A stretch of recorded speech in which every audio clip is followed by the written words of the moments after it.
We're about to go live. Y'all excited to be live? It's been a minute since I've been live. Yeah.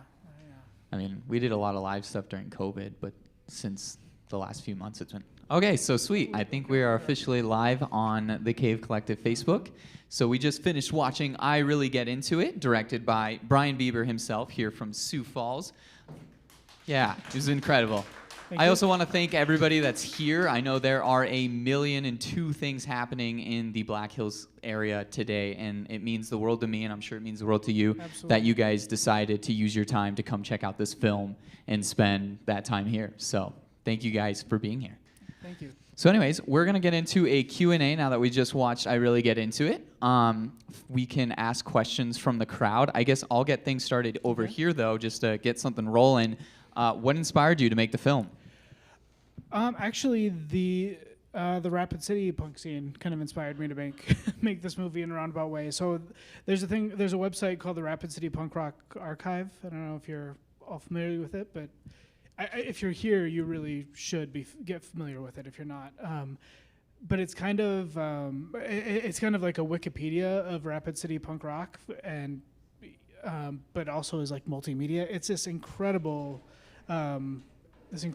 thing, and I've always been really jealous of it, and so I tried to do like a really a minor version of that for Sioux Falls, and in the process of gathering that information, I started gathering stories a little bit, and just as I caught up with people and we started talking about our old friends, we realized specifically my friend Walter, who was a producer of the film with me, he and I just kind of realized how there's a really disproportionate number of people that came out of the Sioux Falls scene that were doing cool things, whether they were still making music or art or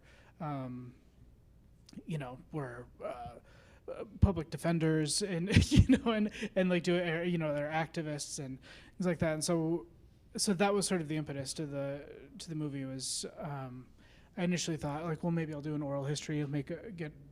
I'll put together a little book. I'll just interview people. But then then I realized, or I remembered, people don't really read books that much, or they don't. I thought I'd probably be more successful in telling a story maybe by making a movie. And so I thought, how hard can it be? And it turns out it's kind of hard to do, but yeah, once I got started, and once I realized how hard it was going to be, I was too far gone to stop. So I was kind of committed. Well, you made the finish line, and Thanks, as somebody that has read quite a few oral history books, like a lot of the books I've read, it's like those bands are notable. So like I'm reading the pages, I know the band already because it's like on the LA punk scene or like the straight edge scene, and it's like I kind of have this soundtrack in my head. Whereas something with like the Sioux Falls scene, it's not super well known. So I think in a way, like I don't know if the oral history would have done it like justice in a book, and so Yeah. I think this was the right thing to do. I think so ultimately too, because what it became was less about Sioux Falls specifically and more. I decided to treat Sioux Falls as more of a case study. There's everyone kind of feel like the Sioux Falls was the Sioux Falls punk scene was very important to me. And it felt extremely unique to me, but the same way, like every scene feels unique to everyone in there. But there's 1,000 of them, and so they're so I think what's more interesting than just these individual scenes is the kind of universal aspects of them all, and that. No matter where you are, whether you're in Sioux Falls or Rapid City or, Boise or whatever, everyone's kind of going through the same thing, and whether it's 1995 or, 2001, I think people are we're all kind of going through the same things. So being a part of the scene, and I like how you use the word, like, I wanted to do more of a case study on that versus like, because you were part of it, you were there. So it's kind of cool that, I guess, correct me if I'm wrong, but instead of rather like oh, I've been a part of this, I can see this movie in my head. You were kind of like, well, I loved being a part of this. Let me step back and let everybody else tell, you know, the story. Is that kind of how the philosophy was on that side? Yeah, I'm really not comfortable on camera or speaking in front of people. So this is not. I'm not really in my element right now. I was not comfortable taping myself for this for like the short part that I was on but. Yeah, so I'm much more comfortable talking to people, and so for me it was a very kind of selfish move because this is a chance for me to catch up with old friends essentially, and it was I didn't realize until I was done with it how one-sided it was. Where, I knew what everyone was doing at this point, and I would talk to them for an hour about themselves. And be like, okay, and see ya. And they're like, what have you been up to for 20 years? I'm like, I gotta go. So it was, so for someone who's not super comfortable, talking about themselves, it was the right move, I think. That's super cool. So, do we have any questions from the crowd yet? Wyatt. So you mentioned the Rapid City Punk Rock Archive, but I was wondering, and like how that was kind of your inspiration. I was wondering if Sioux Falls had ever thought about doing something how like Rapid City does the Rapid City Punk Rock reunions. So the question, just for the stream, is Wyatt is asking if Sioux Falls punk has ever. So Rapid City has a punk rock reunion, and he's wondering if Sioux Falls has ever considered doing something similar. I don't. Not to my knowledge. I don't know in this case who the Sioux Falls would be that would consider it. I think a lot of people. I haven't touched an instrument in 20 years, so I wouldn't be able to, partake in that in any kind of music reunion. But I don't. I mean, I think I've heard about because do they do is that a regular thing they do? Like every 4 years? Every 4 years? Every 2 years. Oh, every 2. But the last one was in 2018, and we're doing one in 2022. That's incredible. Mm-hmm. I mean, I would love it if that happened, but I wouldn't even know where to start. The closest I would say, I've said this before, but we had a screening in Sioux Falls a couple weeks ago, and a bunch of people came from out of town, and that to me was like the closest to a reunion that I've ever, or that I've experienced, like closest to like a high school reunion. It was like what I imagine it would be like to go to a high school reunion if you liked high school. Because it was actually people I wanted to see, and we were outside the State Theater.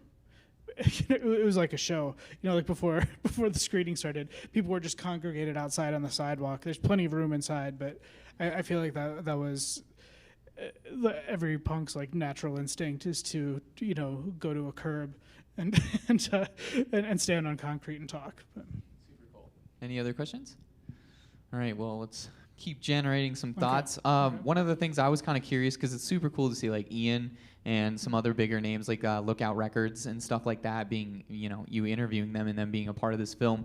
Were there anybody that you really wanted to have but were maybe denied, or it was a little bit too difficult to get those interviews? No, there was, we did reach out to Green Day because they had a relationship with Terry years and years ago, but it's kind of impenetrable to like get to them now. So we had a couple like through Larry, who's friends with Walter. We kind of had a connection to them, but it's pretty hard to get in touch. So those are the only ones. There was a lot of talk, especially like in the last the last year of like I guess post production about like if we wanted to do.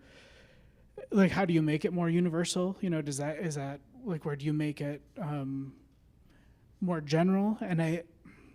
So to do that, I think if we that would be so if we were to make it okay, I'm gonna start over again because I didn't. I'm kind of rambled, but so there was conversation about like, is this about Sioux Falls or is this about all ages scenes and do-it-yourself culture and I was torn because number one, my number one goal was to like kind of do the scene justice. Like I wanted my friends to be, proud, and but you also want people to be able to watch it. You don't want to limit your audience to the people that are on screen. So we're like, well, we could reach out to people. It's pretty easy to to get like old punk rockers to talk to you. Like they're not not many of them are as hard to get to as Green Day. So like I mean, Ian MacKaye is in, given his output, I mean, in documentaries, it would be weird if he wasn't in it. I feel like because he's just in basically every every like punk rock themed documentary. But that was just like sending him an email, and I sent him at that point. It wasn't a trailer, but I just had kind of a reel that I had put together, kind of a proof of concept thing, and so I sent that to him, and he was like, "Yeah, man, let's set something up." And then it was the same with Mike Park. I looked him up. I got his email address like from mikepark.com or something. So it's pretty easy to if you want to talk to singer from Skank and Pickle, just send him an email, and he's very nice. So Also very active on Twitter. I'm sure if you just add him, he'll respond pretty quickly. Totally. So, Totally. heck yeah. Any questions? Wyatt. What? So I was also kind of like wondering, I sadly missed a lot due to some stuff that happened, but like I was wondering, so with Sioux Falls kind of being like in between city of it like kind of being small but kind of being a bigger city, what like because from a personal perspective, like our scene has always been super tight knit. Was Sioux Falls kind of like the same way, or was it kind of bigger? More broad.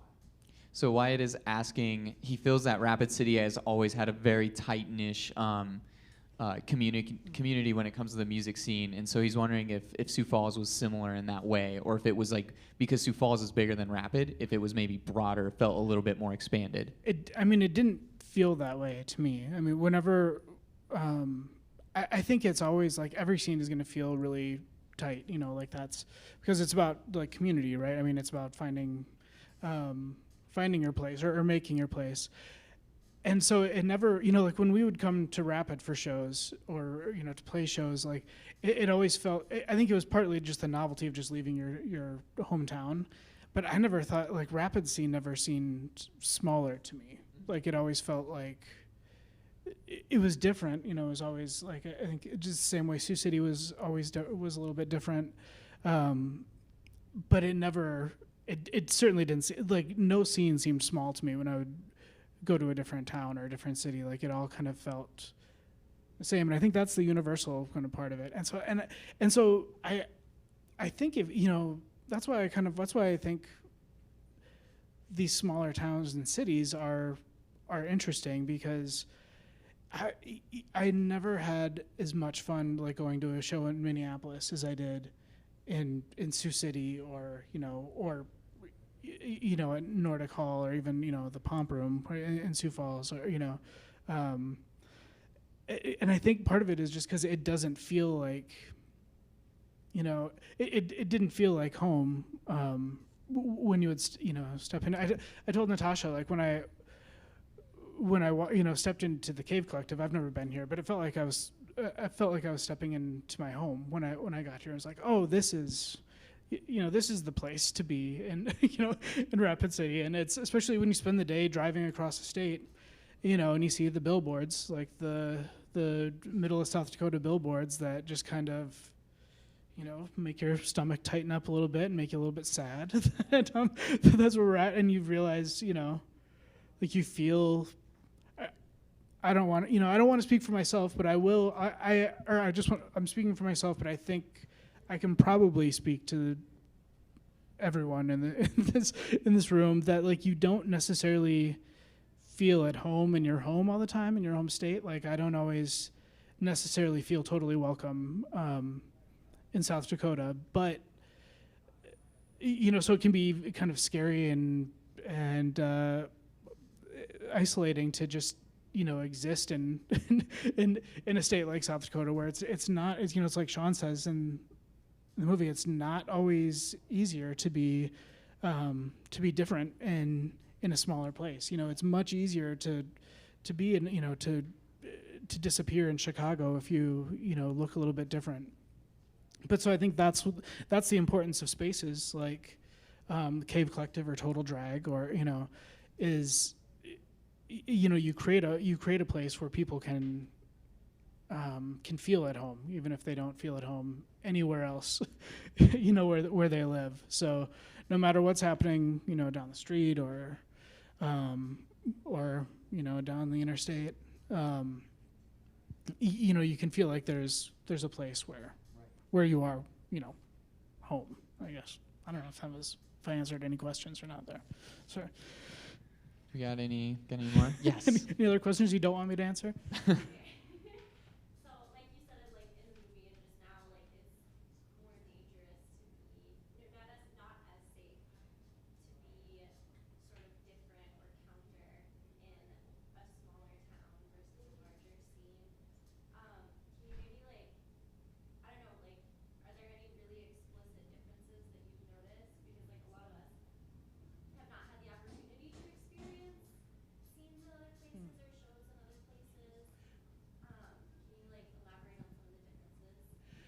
So if you want to rewrite it, you can totally do it too. She is asking if, or excuse me, I am so sorry. They are asking if there is or what are the differences between maybe a scene, like a smaller scene like the Sioux Falls scene or the Rapid City scene comparatively to a larger city such as like a Chicago scene, or you mentioned Minneapolis and Sioux City and stuff. I mean, I can't speak to, like punk scenes in Chicago or things like that. So, but I do know, I think it's better now, just because, in 2021, there's, there are people like my parents' age that have like blue hair now. Like my wife and I were going to doctor's appointments, and the receptionist every week was this woman who was like, she had to be like 65, and she changed her hair color like bright, like there's the kind of shit that I was doing, when I was 15, and I'm like, and getting kicked out of school for her and stuff, and so a lot of like the aesthetics, I think, of just I think that's a little bit more like broadly accepted now than in like the early 90s, late 80s or whatever, like when Walter talked about being harassed by cops. I mean, and it's kind of, and that there's cops are always going to they'll find a reason to harass people that are a little bit different, but there was a time where it was pretty bad in Sioux Falls for kids. It's like a friend had his like cane that he used to walk taken away by the cops because they said it was a weapon, like stuff like that, like just getting just things like that. So I think that's what Sean was talking about when he said it's a little bit more dangerous to be, a punk or to be different in a small town. You don't have the option of disappearing, I guess, into the crowd. Sure. I guess to expand on that just a little bit more too, so like if you play, like you were kind of saying earlier, when you played in Sioux Falls, it kind of felt the same as when you played in like Sioux City or Rapid City. Is that kind of correct? Were there anywhere that you maybe played or had heard of other people playing that they were like, wow, that was different, that didn't feel like I was at home or anything like that? Any experiences like that? So when I moved to Minneapolis, I moved to Minneapolis to go to college and lived there for a few years, and it was just that was when I stopped going to shows because it just didn't feel fun to me. Like it didn't feel like hanging. And I realized, it wasn't the music that I was really, I listened to a lot of the same stuff that I listened to when I was a kid, like a lot of the same kind of music, but it didn't. I realized like, that wasn't what I was coming to the shows for, and I didn't realize that until I went somewhere and you're getting a side eye from someone because they don't recognize you. So that was. Yeah, so that was kind of the biggest difference I noticed, For sure. That's really interesting. Thank you. Do we have any more questions by chance? Okay. Yeah. Yes. Yeah, so this is a real personal project. Awesome nostalgia trip for sure. And very, very entwined in your own life. As a filmmaker, do you have any, I know you just got over this one, but what's your, I guess,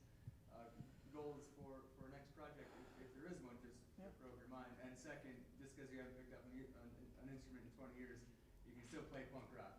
It don't matter. Yeah, I mean, I should clarify.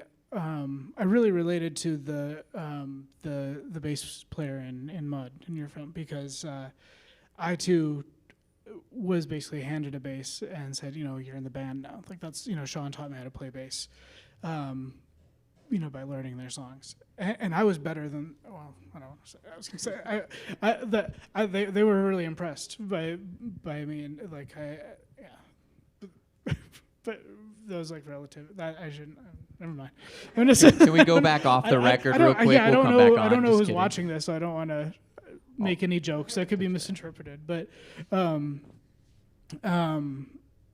yeah. So and as far as like next projects, I don't know. I mean, when you referred to me as a filmmaker, I started to sweat a little bit. So I don't know. Yeah. Which is good. Yeah. Oh, thank you. I got a new camera, so that's I have a better camera now. So I'll probably do something. I kind of want to do something. This is not on topic, but I kind of want to do something with UFOs. Like I like UFOs too. So. What I just know, I will definitely come back to you real quick though. What I just noticed is, I think it's on the zine. It says something about a $900 insurance check and a probably stolen camera. That is not mentioned in the film. Wait, Nope. we got to talk about what do you mean? And that might be in the zine. So So, go buy it yeah. or whatever. But yeah. Yeah. Well, so I didn't have a camera when I decided that I was going to shoot the documentary. I didn't have a camera, and so I had been shopping, like trying to find and I say in the zine too, like I would much rather get like a great deal on a good product than like a good deal on a great product. And so I did a lot of research about like what is like the cheapest, best DSLR camera you can get. And the Panasonic Lumix GH2 came up as like this, good older camera.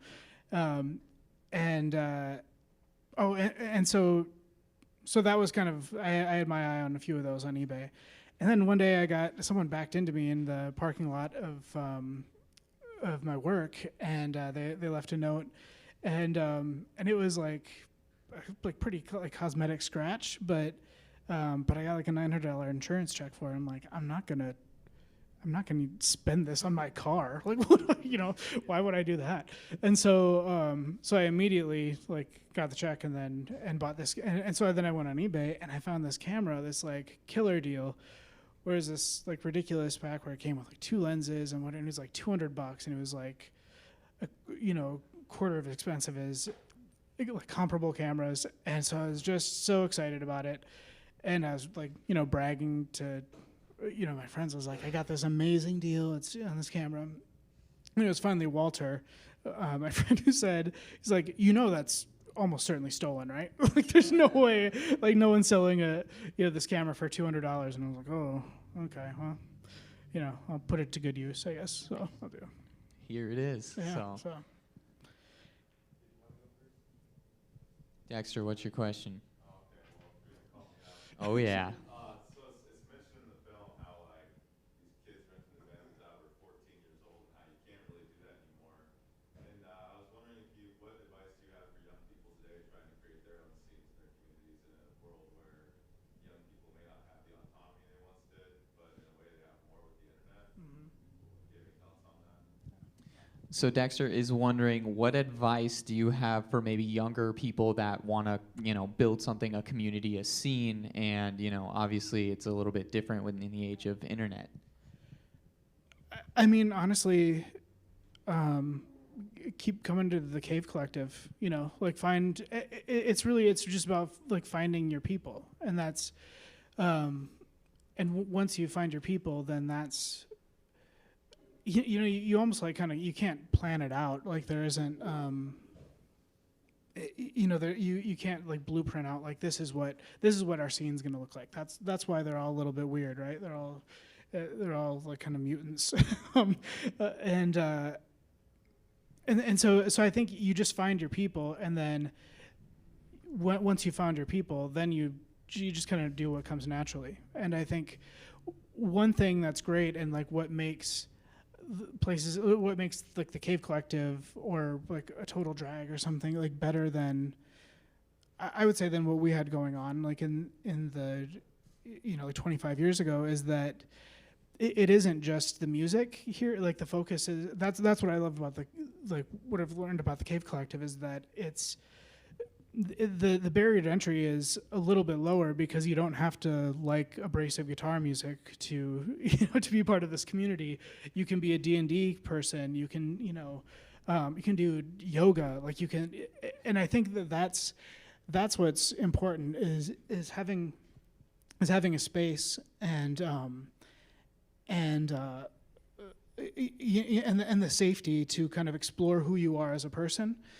And so you don't need a stage and guitars and drums and stuff to do that. Like you just need people, and you need a place where you can do that exploration safely. So that's exactly what I see here. Did that answer Was that the question? Okay. Sweet. 2 thumbs up from Dexter. Yes, Wyatt. So it was like, so Total Drag is now sort of what has popped off your guys' scene again. And before like the Cave, there's been slews of venue options. Like I remember there was a show that we were supposed to book. We did it in an art gallery basement. We were doing shows in a basement, in a venue called The Basement. And we were doing, but one of our main shows, or main venues, was another record store, Black Coast Vinyl, who's actually good friends with Dan and Liz too. And also, I think I can speak for a lot of the young kids in town, where our safe havens are record stores. So I have a couple questions for you. Are the record stores in Sioux Falls, were they for you and your friends safe havens as well? And two, what was your first punk rock album? We can do that one at a time too. So the first question is back in the day when you were going to these what is it called, the Nord Hall? The Nordic Hall, was the record stores in town also a safe space for you? Yeah, so I mean, it was like you had Early November and Nordic Hall were kind of the two places, and Early November was obviously where you would get the music, and Terry worked there, and so he was great about just like paying attention to what kids were buying and what they were interested in. So he kind of kept us stocked up, and so then it was Nordic Hall, and there've always been like little kind of satellite venues, and even for for the years where there was nothing really going on as far as all ages shows in Sioux Falls, I'm sure that there were still things happening in basements and just kind of like one-off shows like this. That stuff happens no matter what. But I think what you really need is you need a hub. Like you need a place that's a centralized place. Like you need consistency so that you can form a community. So that's where I think you do need a dedicated space to for a community to really grow, and then from there, that's where you can go off and do your own shows, do basement, find a basement or an art gallery. Yeah.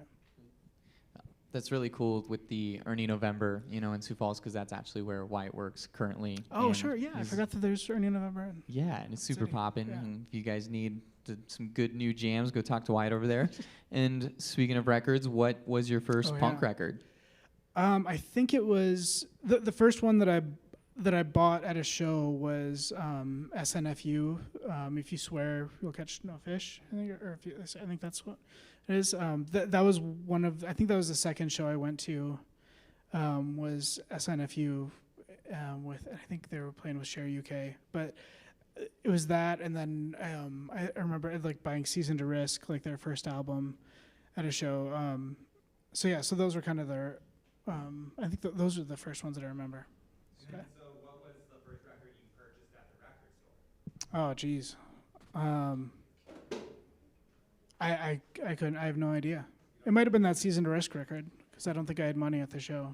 I'm gonna bounce off of that really quick too, and like kind of twist it since you don't remember, and ask what was the first record at a record store that you got where, you know, Terry didn't tell you to get it, none of your friends told you to get it, but you're flipping through and you're like, this looks sick. I bet it's sick. And you take it home, you throw it on, and you're like, I love it. I think it was Iceburn. I think it was Poetry of Fire, because it was so like the sort of like jazz elements that they, and then like years later when I listened to Miles Davis for the first time, I was like, oh, this is quite an homage to Bitches Brew. Like everything, like the guitar sound was exactly the same, and all the stuff that I thought was really completely unique. I was like, oh, this is very influenced by Miles Davis, but that was, yeah, that's still a great record. Yeah. Okay, so something that's been said in like studies is people, like kids, start developing their own music tastes at 14, and before then they are like copying their parents, their older siblings, what they hear on TV and stuff like that.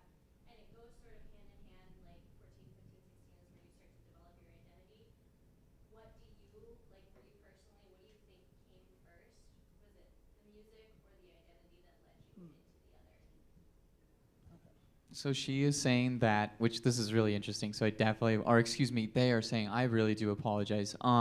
That like at 14 is when you start developing your own taste versus, you know, just getting it from your dad, your brother and sister and stuff like that. What age or what came first for you? You know, you discovering this on your own and then creating your own taste, or was this kind of handed down to you?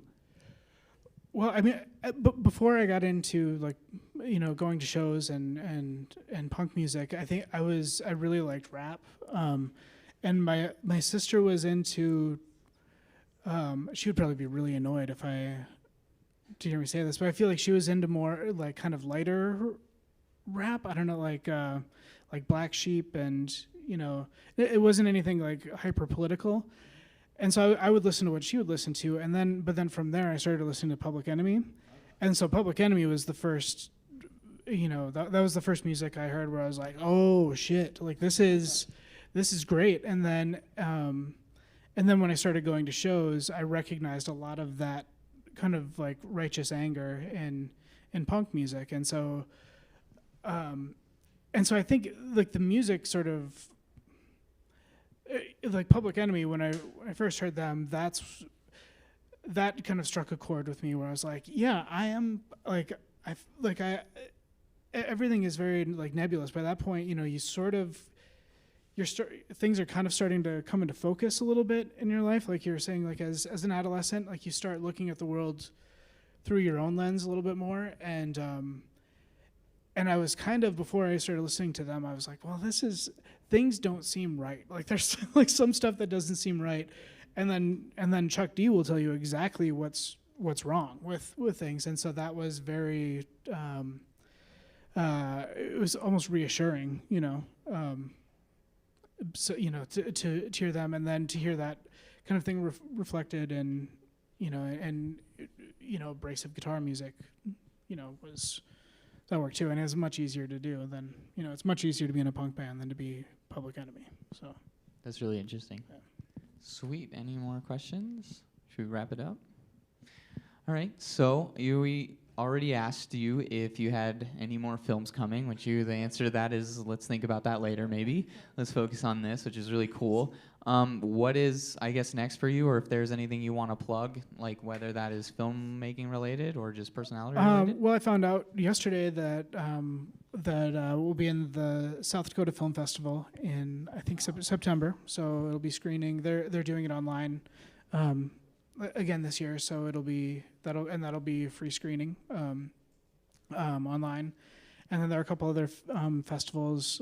It'll be at SuperCon in Sioux Falls. I think that's in September too, September, October. Yeah, but you can. Thanks for coming, guys. But you can. Yeah, if you go to like the Facebook page, I really get into a Facebook page. We'll keep things abreast there. But other than that, that's kind of. I've got a 3-year-old. I don't know how I did this. So like that. So I don't really have any other cool projects in the hopper except just trying to, keep her potty trained, I guess. Well, whenever you do decide to say, okay, I'm going to take this camera and let's make something new, I'll be ready. And for now, I just want to thank you so much for coming out to Rapid City and showcasing this and talking with everybody here today. And of course, thank you all for being here and checking out this film. I had a great time, and I hope you guys did too. So thank you, for Brian. having me. Appreciate it. Thank you all.